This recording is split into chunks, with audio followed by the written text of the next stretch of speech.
चर्चा का जो एक सिलसिला शुरू हुआ था वो अंतिम दौर में है और अंतिम डिस्कशन हम करने जा रहे हैं, लेकिन ये गुरुग्राम के लिहाज से बहुत ज्यादा महत्वपूर्ण है, ये हरियाणा के लिहाज से भी महत्वपूर्ण है, क्योंकि अब हम बात करने जा रहे हैं उन उद्योगपतियों की जो वाकई में समाज को आगे ले जा सकते हैं, रोजगार पैदा कर सकते हैं। और हमारे साथ इस वक्त सत्यप्रकाश जरावता साहब मौजूद है जो कि पटौदी के विधायक है, और जो दर्शक इन्हें देख पा रहे हैं बखूबी ये जान लीजिए कि इन्होंने बहुत सारी डिमांड्स ऐसी स्थानीय लोगों की पूरी की है जो लंबे समय से अटकी हुई थी। उन्हीं को लेकर सवाल हम इनसे करेंगे कि आप वाकई में वो धरातल पर उतरकर लोगों को फायदा भी दे रही है कि नहीं दे रही। मानेसर का जिक्र उसमें जरूर होगा। इसके अलावा हमारे साथ नरेंद्र यादव जी मौजूद हैं, इनका भी बहुत बहुत स्वागत है सर। हमारे साथ शेखर तनेजा जी हैं और साथ ही दिनेश नागपाल जी, आपका भी बहुत बहुत स्वागत है। चर्चा का सिलसिला शुरू करते हैं। जरावता साहब, आप जानते हैं कि जब जब किसी की भी सरकार आती है, किसी को विधायक चुना जाता है लोगों की ओर से, तो उनकी उम्मीदें बहुत ज्यादा होती हैं और कहते हैं ना, उम्मीद से उम्मीद ज्यादा होती है। तो ऐसे में जब आप पटौदी के विधायक बने और आपने जनता के लिए काम शुरू किया था, तो क्या ऐसी समस्याएं सामने आई पटौदी विधानसभा क्षेत्र की जिनको निपटाने के लिए, जिनका समाधान करने के लिए आपने भरपूर कोशिश की, और आज आप उसके बारे में क्या कह सकते हैं? देखिए, सबसे पहले मैं आपका धन्यवाद करना चाहूँगा कि आज आपने बड़ा अच्छी चर्चा की और इस चर्चा में मुझे भी पार्टिसिपेट करने का अवसर दिया। निश्चित तौर पे जब एक जनप्रतिनिधि अपने चुनाव में उतरता है तो वो बहुत सारे वायदे, बहुत सारे सपने लोगों को और बहुत सारे अपने उसके टारगेट्स होते हैं, उनको लेकर वो मैदान में आता है। हमारे देश के अंदर कई प्रकार के व्यक्ति राजनीति में आते हैं। एक वो व्यक्ति जो हमेशा सामंत या कहें कि जो परंपरागत राजनीतिक तौर पर, पारिवारिक राजनीतिक तौर पर जिनके परिवार में राजनीति विरासत में रही हो, एक ऐसे व्यक्ति आते हैं जो इत्तेफाक से, जिनको मान लीजिए मैंने तैयारी की और मुझे कहीं जॉब नहीं मिली, कोई और अल्टरनेटिव नहीं मिला, तो हमने अल्टीमेटली आकर सरपंच का, चेयरमैन का, एमएलए का चुनाव की हमने तैयारी कर दी। और कुछ ऐसे होते हैं जो स्वेच्छा से इस राजनीतिक क्षेत्र को समाज सेवा के लिए चुनते हैं।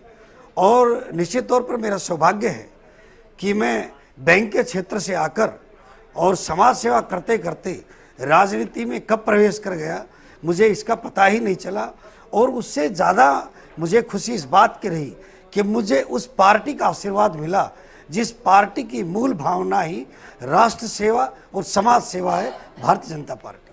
तो जो आपकी बातें हैं वो तो लोगों तक पहुंची हैं, तभी आप विधायक बने और लोगों ने आपको समझा जाना है। लेकिन जरावता साहब, मानेसर को नगर निगम बनाने की बहुत बड़ी मांग थी, आप भी उसके पक्ष में थे जाहिर तौर पर, क्योंकि गांव का एक बड़ा क्षेत्र भी आता है और अब तो कह सकते हैं कि गुरुग्राम का एक बड़ा हिस्सा भी पटौदी में आता है।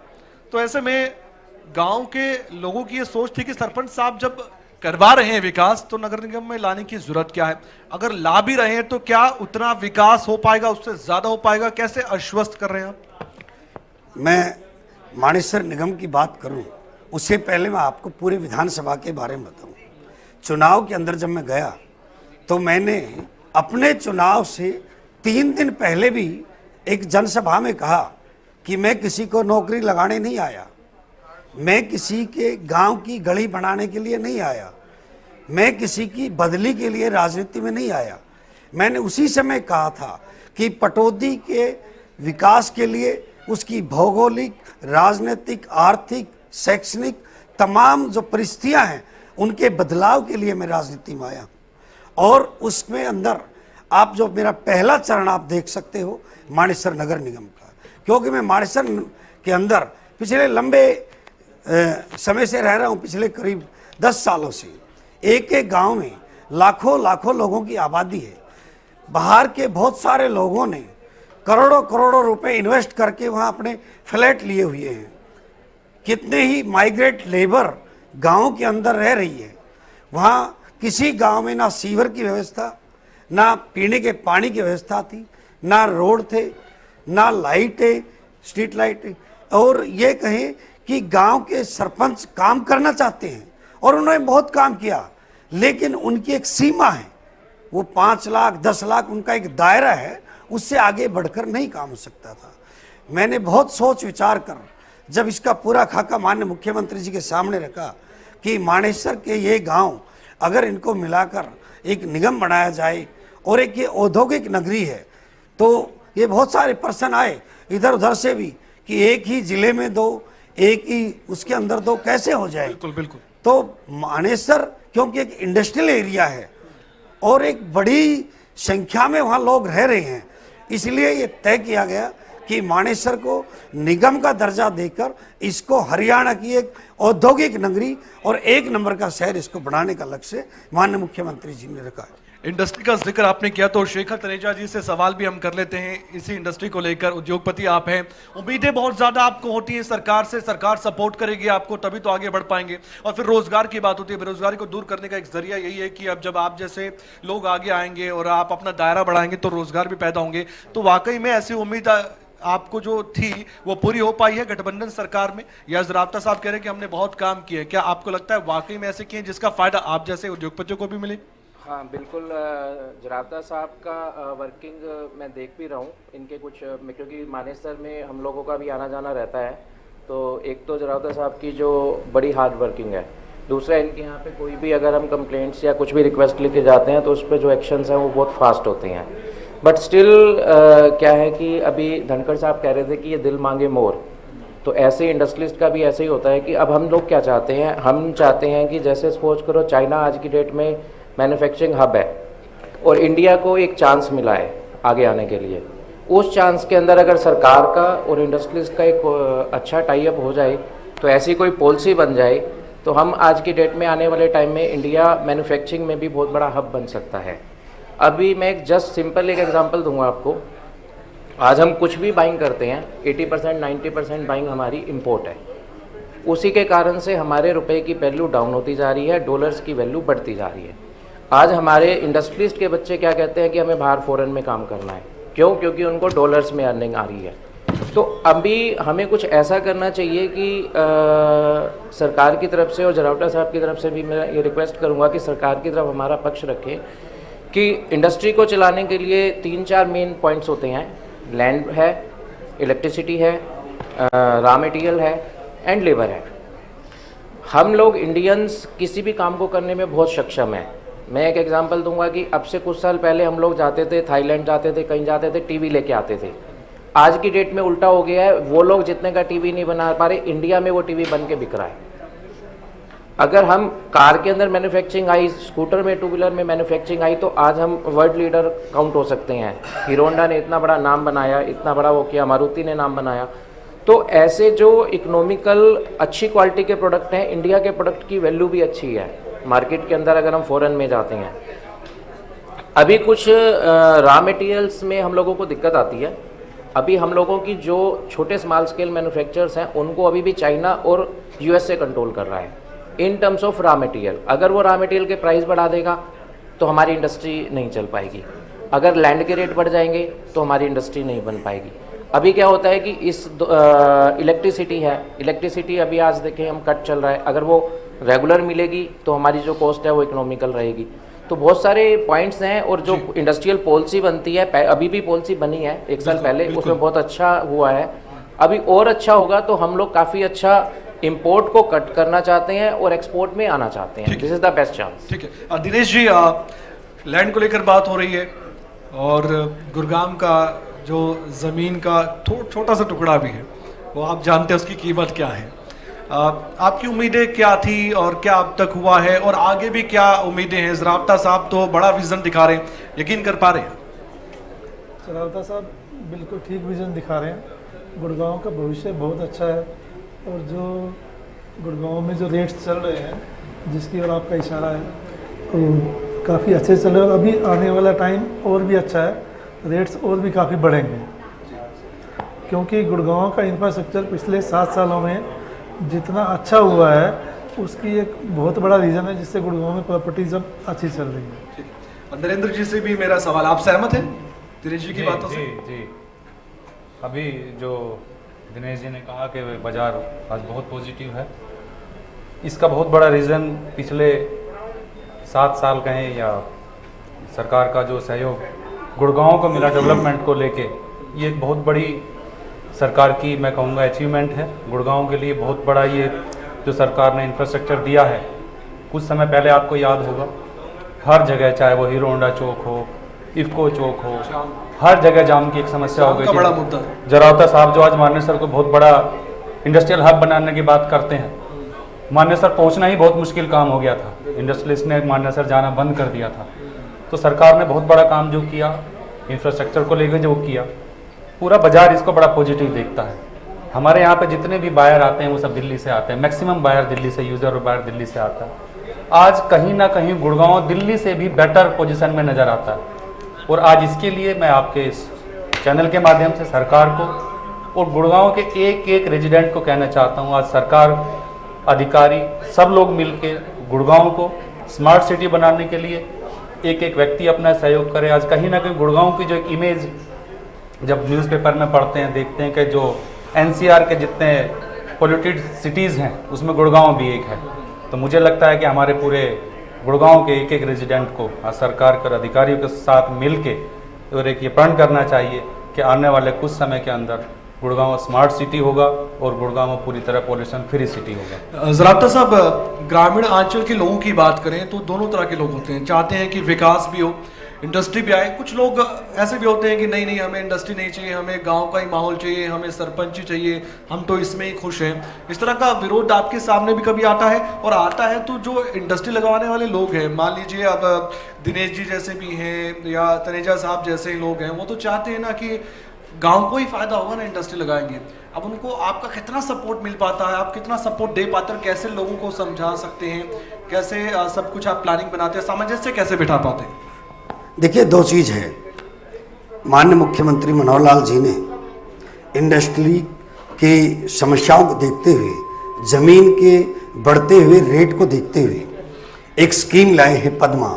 हमारे जो डिपार्टमेंट है, हमने नया क्रिएट किया था MSME, micro small medium enterprises, और इसके अंदर पद्मा स्कीम में हमने प्रत्येक ब्लॉक के लिए एक प्रोडक्ट तय किया। हर ब्लॉक के अंदर 50 एकड़ में एक इंडस्ट्रियल तैयार होगा हब, और उसके अंदर पंचायत की ज़मीन हो, उसको हम तैयार करें या प्राइवेट की हो, तैयार करके और उनको लीज आउट पर देकर इंडस्ट्रियलिस्ट को सस्ती ज़मीन पे उनको उपलब्ध कराएं, ताकि उनके व्यापार को और जो इन्वेस्टमेंट उनकी लैंड पर होनी है वो इन्वेस्टमेंट ना हो। दूसरा विषय आता है कि ग्रामीण अंचल के लोग इंडस्ट्री का विरोध। गुरुग्राम के अंदर मुझे किसी गांव में भी इंडस्ट्री का विरोध आज तक नहीं मिला, और जब भी कोई घटना, दुर्घटना ये कहे कि चाहे वो हीरो होंडा के उसमें हुई, मारुति में हुई, तो ये पहले किसी कारणों से रही, किन्हीं सरकार की वजह से रही। हमारे यहाँ के क्षेत्र के लोग हमेशा इंडस्ट्री को प्रमोट करते हैं, उनको सपोर्ट करते हैं, उनको सहयोग करते हैं, क्योंकि इंडस्ट्री से भी हमारे यहाँ के ग्रामीण अंचल का बहुत सारा काम धंधा, व्यापार और उनका आजीविका जुड़ी हुई है। तो निश्चित तौर पर एक पीसफुल, ये कहें कि नॉर्थ इंडिया नहीं, ऑल ओवर द वर्ल्ड अगर ये कहें कि इंडिया इज़ द बेस्ट, और इंडिया में जो सबसे बेस्ट है इंडिया की कैपिटल, और कैपिटल के नज़दीक जो सबसे बेस्ट है वो गुरुग्राम, क्योंकि एयरपोर्ट, और एयरपोर्ट गुरुग्राम के जो सबसे नज़दीक है वो हमारा KMP के पास ऑर्बिटल रेल, RRTS, और वहाँ से आधे घंटे के बाद आप KMP पे चढ़िए, आपका Mumbai express way. International hub हमारा क्षेत्र है इंडस्ट्री के लिए। चाहे आपको कोई बंदरगाह पर जाना हो, चाहे आपको J&K जाना हो, इससे बढ़िया connectivity all over the world कहीं नहीं है। ज़राफ्ता साहब, निगम की बात है, बहुत बड़ी बात है। अगर आप क्षेत्र के लोगों के लिए इतना काम कर रहे हैं, विकास का दावा कर रहे हैं, निगम काम भी करेगा। एक ज़िले में 2 निगम आपने खुद जिक्र किया है, कंपटीशन तो बढ़ेगा, लेकिन करप्शन की कई बार बातें सामने आती हैं। ज़राफ्ता साहब कितना बड़ा एक्शन लेने की बात करते हैं, यहाँ इस मंच से क्या कहेंगे, सब सुखी भी रहे और बिना करप्शन किए रहें, इस तरह की बातें आप कैसे कह सकते हैं? उन अधिकारियों के लिए क्या कहेंगे? हम सब अधिकारियों के लिए नहीं कहते हैं, कुछ अधिकारी ज़रूर होते हैं जो बाकी अधिकारियों को भी ज़रूर बदनाम कर देते हैं, लेकिन करप्शन को बिल्कुल जड़ से खत्म करने के लिए आपकी सरकार, आप और खुद आपका व्यक्तित्व क्या करेगा? देखिए, करप्शन एक ऐसा विषय है जिस पे बहुत लंबे समय तक इसको संरक्षण प्राप्त रहा और माननीय मनोहर लाल जी की सरकार आई और इसमें ये ठीक है कि आहिस्ता आहिस्ता इसकी आंट में जो आ जाता है उसको छोड़ते नहीं, बस बिल्कुल पीस देते। लेकिन करप्शन करते उनकी आड़ में आ जाते उद्योगपति मारे जाते। और चाहे कितना ही बड़ा अधिकारी हो, कितने ही राजनीतिक संपर्क के व्यक्ति हो, जो करप्शन करते हैं और जो पकड़ में आते हैं उनको छोड़ने वाले नहीं, जो पकड़ में नहीं आए उनको पकड़ने के लिए जाल बिछा रखे हैं। आप निश्चित तौर पे मान के चलिए, करप्शन कई बार हम खुद भी अपने आप से करते हैं आउट ऑफ टर्न बेनिफिट लेने के लिए। ये आउट ऑफ टर्न रूल को बाईपास करने के लिए समाज के लिए भी एक बड़ी जिम्मेवारी है कि इस करप्शन से सरकार के साथ साथ सरकार तो पूरा जो बुराइयां हैं उनको ख़त्म कर ही रही है, लेकिन समाज की भी एक जिम्मेवारी है। जहाँ तक आपने डेवलपमेंट की बात की, आपने मानेसर निगम की भी बात की। मानेसर के अंदर अब बहुत जल्दी हमारी सेंसस हो रही है, उसके चुनाव भी होंगे, बहुत शीघ्र हम उसके चुनाव भी। और इसके अलावा शैक्षणिक क्षेत्र में पटौदी के अंदर करीब करीब 10 स्कूल हमने सीनियर सेकेंडरी अपग्रेड कराए हैं, जो अपने आप में एक रिकॉर्ड है।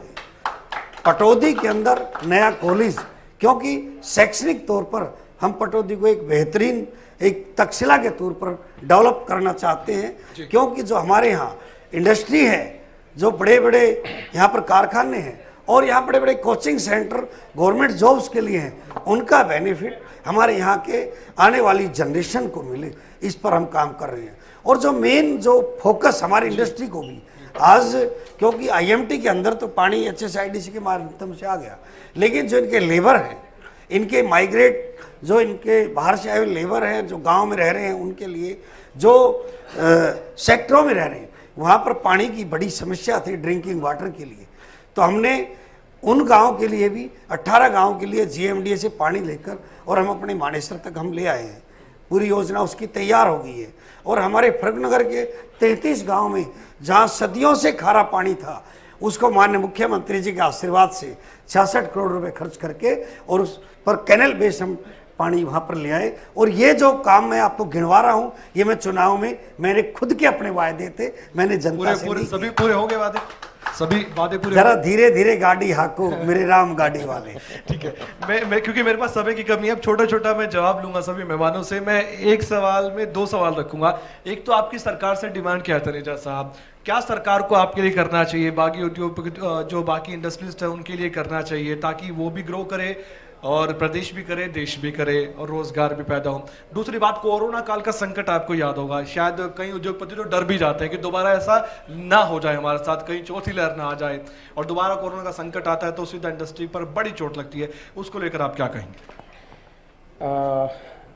आपके चैनल के माध्यम से और रावटा साहब भी बैठे हुए हैं, तो मैं ये चाहूँगा कि जैसे एज ए इंडस्ट्रियलिस्ट हम चाहते हैं कि हम लोग यहाँ पे इतना बड़ा मैन्युफैक्चरिंग हब बना दें कि हमें कुछ इंपोर्ट करने की ज़रूरत ना हो और हम यहाँ से एक्सपोर्ट करें। अगर ऐसा हो गया तो हम चाइना से अच्छा कर सकते हैं, किसी भी कंट्री से अच्छा कर सकते हैं। और अगर उसमें हर बंदे की जो इनकम है वो इतनी मल्टीपल हो जाएगी कि जिसके अंदर हमारे को दोबारा मुड़ के नहीं देखना पड़ेगा। एक मारुति आई, उसने गुड़गामा के आसपास के सारे गांव को कितना बड़ा बिजनेस दिया। ऐसे ही धारवेड़ा के अंदर हीरो होंडा गई, उसने कितना बड़ा बिजनेस दिया। तो कुछ यार दोस्त वैसे ही मजाक करते हैं कि पहले इन गांवों के लोगों की शादी नहीं होती थी और बाद में ऐसा हुआ कि ये इन गांवों की शादी इतनी डिमांड आ गई कि बोला शादी इन्हीं गांव के बच्चों की होने लग गई। तो इंडस्ट्री का तो ये बेनिफिट है कि जहाँ पे भी जाएगी ये फल है, मतलब पेड़ लगा दिया तो फल है, सबको मिलेगा। सरकार से क्या डिमांड आपकी हो सकती है? सरकार से एक रिक्वेस्ट रहेगी कि सरकार को रिवर्स इंजीनियरिंग करनी चाहिए, एक टीम बनानी चाहिए, एक इनको पैनल ऐसा हो कि जो रिवर्स इंजीनियरिंग करे। कि चाइना के पास ऐसा क्या है कि जो हमारे पास नहीं है, सबसे बड़ा होता है जिगरा, जो इंडियन का जिगरा है पूरे वर्ल्ड में किसी का जिगरा नहीं है। अगर सरकार से सपोर्ट मिल जाए और अच्छे लोगों का साथ मिल जाए तो हर इलेक्शन में ये जो मुद्दा होता है ना रोजगार का, ये मुद्दा ही खत्म हो जाए। और वैसे तो मैं आपको ये आपके चैनल से कहता हूँ कि प्राइवेट इंडस्ट्री में आप अभी भी चले जाओ तो हर कंपनी के आगे आपको 20, 30, 50 लेबर का बोर्ड लगा हुआ मिलता है, नहीं मिलते, बंदे नहीं मिलते। लेकिन जब दूसरी हाँ नहीं अब नहीं मिलते और इस उसमें नहीं मिल रहे। और वैसे अगर बात होती है तो होता है कि भाई बेरोजगारी बहुत है। एक बड़ी समस्या है। हाँ, अब हम आते हैं कोरोना। देखो, लाइफ में कुछ भी जब घटित होता है तो वो हमारी जीवन का एक एक्सपीरियंस पार्ट बनता है। हमने कोरोना से बहुत कुछ सीखा है। हमने सीखा, हमारे टीम ने सीखा, हमारे एम्प्लॉइज़ ने सीखा। और जीवन में जब भी हम सीख के अगर उसको इम्प्लीमेंट करते हैं तो उसका जीवन में हमें बहुत बेनिफिट मिलेगा। अभी ठीक है, कोई भी लहर आई, 4th आए, 5th आए, 6th आए, हम रेडी हैं, क्योंकि सरकार की तरफ से स्पोर्ट्स है, वैक्सीनेशन हो चुका है, लोग अलर्ट हो चुके हैं, हैंडलिंग हमें आती है। वर्ल्ड के अंदर और इंडिया में मुझे एक डिफरेंस ये भी नज़र आता है कि मतलब जैसे वर्ल्ड में डेथ्स ज़्यादा हुई और इंडिया में नहीं हुई, उसका एक ये है कि सबसे बड़ा जो हमारा सनातन धर्म का संस्कार है, जो हमारा एक दूसरे से अटैचमेंट है, जो हमारे परिवार के लगाव हैं, वो हमें नहीं टूटने देते, और उसी कारण से लोगों में बचाव हुआ इंडिया के अंदर। बिल्कुल। और नरेंद्र जी, आपकी बड़ी जिम्मेदारी है और हम जानते हैं कि आपका एक बड़ा होल्ड भी है, आप एक बड़े एसोसिएशन से जुड़े हुए हैं, आपकी जिम्मेदारी हर तरह से हो जाती है। कोरोना काल का संकट आपने देख लिया, सर्वभंतु सुखिनः, हम चाहते हैं कि सबका सुख हो, आप भी ये चाहते हैं, ज़राफ्ता साहब भी चाहते हैं, लेकिन फिर भी कैसे मिलकर चलना चाहिए सरकार को, सिस्टम को, आप जैसे लोगों को, ताकि वाकई में सबको तो फायदा पहुंचे, आपको भी, हमें भी। ज़राफ्ता साहब भी चाहते हैं कि वो भी दोबारा विधायक बन जाए, मंत्री भी बन जाए, तो कैसा होगा सर ये कैसे संभव हो सकता है? कैसे आप सजेशन दे सकते हैं समाज को, सरकार को, सिस्टम को? देखिए, सरकार का पिछले 7 साल में बहुत ही, मैंने आपको पहले भी बोला कि बड़ा पॉजिटिव रुख रहा। आज पूरे गुड़गांव में, हम गुड़गांव में रहते हैं, हमारी बिल्डर एसोसिएशन पूरे गुड़गांव की एसोसिएशन है। अभी हमारी लास्ट मीटिंग हुई थी, हमने उसमें गुड़गांव शहर को पोल्यूशन को लेके हमारी एसोसिएशन ने ये डिसाइड किया कि आने वाले टाइम में हम गुड़गांव के अंदर 50,000 प्लांट लगाएंगे। इस टॉपिक पर आपकी डिस्कशन हुई? इस टॉपिक पे हमारी डिस्कशन हुई और हमारे डीटीपी एनफोर्समेंट RS भाट हमारी मीटिंग का पार्ट थे। हमने सरकार के सहयोग से ये डिसाइड किया कि हम जितनी भी बिल्डिंग हमारे गुड़गांव के अंदर बनेंगी, उस बिल्डिंग के पीछे और आगे, हर बिल्डिंग के आगे और पीछे के हिस्से में ओपन एरिया में प्लांटेशन की जाएगी और पूरे गुड़गांव को इस बार प्लांटेशन के माध्यम से 50,000 पेड़ हम गुड़गांव में प्लांट करेंगे। अच्छा, डीटीपी साहब हैं या बाकी अधिकारी हैं, सिस्टम में बैठे अधिकारी हैं, सपोर्ट मिल पाता है आप जैसे लोगों को, या 100% परेशानी का सामना करना पड़ता है? देखिए, अभी तक हमें पूरा सपोर्ट मिल रहा है। और जो आप बात कर रहे हैं अधिकारियों की, मैं समझता हूं कि बहुत समय से जब भी कोई डिमांड सरकार के सामने हमारी एसोसिएशन ने रखी है, 100% हमारी डिमांड पूरी हुई है। आज ज़रूरत है तो हमारी एसोसिएशन के जितने मेंबर्स हैं और जो हमारे रेजिडेंट्स हैं, जैसे मैंने आपको बताया, हम सब कोशिश करेंगे आने वाले टाइम के अंदर मिल के पूरे शहर को स्मार्ट सिटी की तरफ ले जाने के लिए।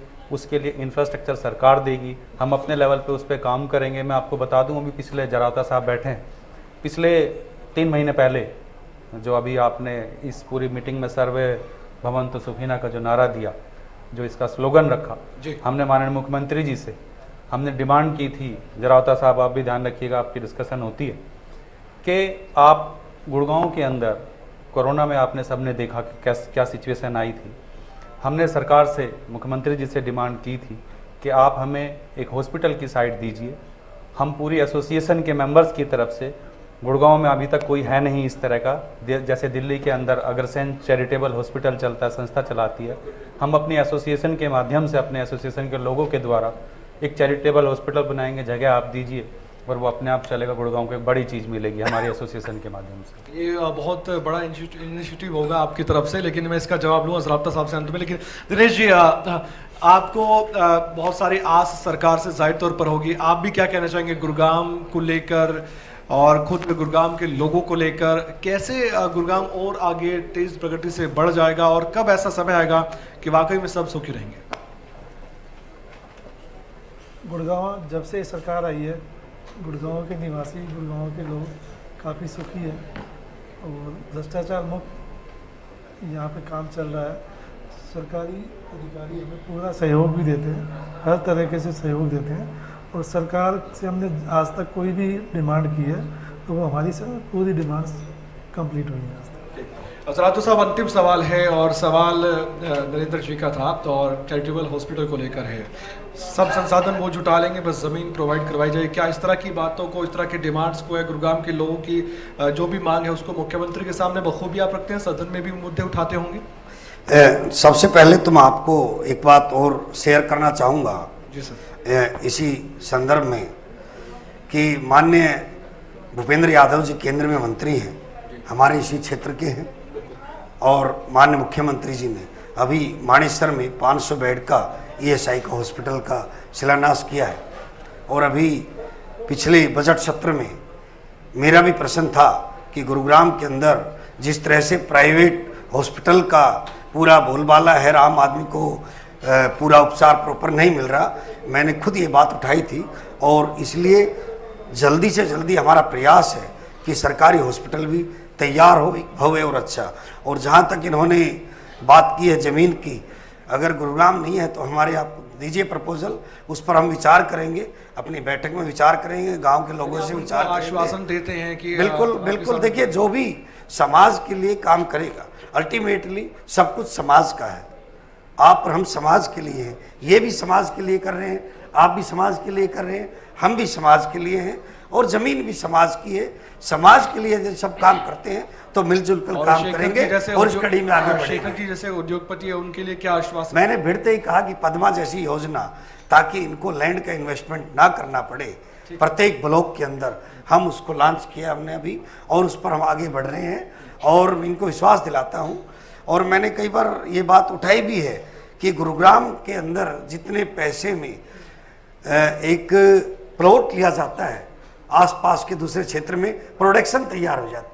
तो इस पर हम गंभीरता से, मैंने प्रपोजल भी दिया था, आज आपको डिस्क्लोज भी कर रहा हूँ कि पूरा बादली और ये आपका धारूहेड़ा, तावड़ू, ये सारा एक ले लिया जाए अगर GMDA में, और पूरे को इंडस्ट्री घोषित कर दिया जाए तो लोगों को और भी सस्ते यहाँ पर इंडस्ट्रियल प्लॉट अवेलेबल होंगे। मेरा विजन तो बड़ा है और आगे मुख्यमंत्री जी के सामने बात रखी हुई है। आहिस्ता आहिस्ता जब समय के अनुसार इस पर काम होगा। उम्मीद करेंगे आपका विजन धरातल पर उतरे, लोगों को फायदा हो, और शेखर जी उद्योगपति जो हैं उनको भी इसका लाभ मिले। और जिस तरह से नरेंद्र जी आपने बात की, दिनेश जी, बहुत बेहतरीन आपका भी विजन है, और गुरुग्राम वाकई में एक स्मार्ट सिटी बने और मिसाल बने, वैसे तो है ही, लेकिन और बड़ी मिसाल बने, ये हमारी बखूबी उम्मीद है। बहुत बहुत शुक्रिया ज़राफ्ता साहब, आपका भी, शेखर जी, नरेंद्र जी आपका भी, दिनेश जी आपका भी बहुत बहुत धन्यवाद।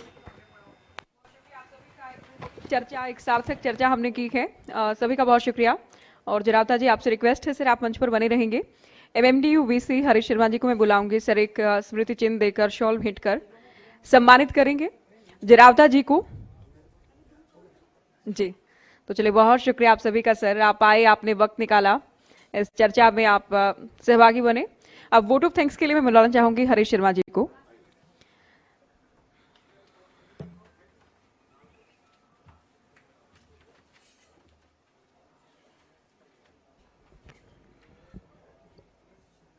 Very good evening to all of you. मेरे लिए बहुत खुशी की बात है कि Maharishi Markandeshwar deemed to be university को इस कन्क्लेव के नॉलेज पार्टनर बनने का मौका मिला, और पर्सनली मैं इस प्रोग्राम में शामिल हो पाया, उसकी बहुत खुशी है मुझे। तो मैं सबसे पहले बधाई देना चाहता हूँ खबरें आज तक की पूरी टीम को कि उन्होंने एक बहुत ही यूनिक वे से एक प्रोग्राम को पेश किया, जहाँ पे एक कोविड वॉरियर्स को उन्होंने सम्मानित किया। सरकार के प्रतिनिधि शामिल हुए, जनप्रतिनिधि शामिल हुए, from different walks of life, education से लोग थे, इंडस्ट्री से लोग थे। यहाँ पे जनता की आवाज़ जनता तक पहुँचाने का आपने बहुत बढ़िया काम किया है। आपको बहुत बहुत बधाई, आपकी पूरी टीम को। और मैं अपनी तरफ से आभार व्यक्त करना चाहता हूँ हमारे सारे जो अतिथि हैं, गणमान्य अतिथि, उन सब ने वक्त निकाला आज के प्रोग्राम के लिए, और सारी जनता के लिए कि आप लोगों ने इस प्रोग्राम को इतना सराहा। Thank you very much.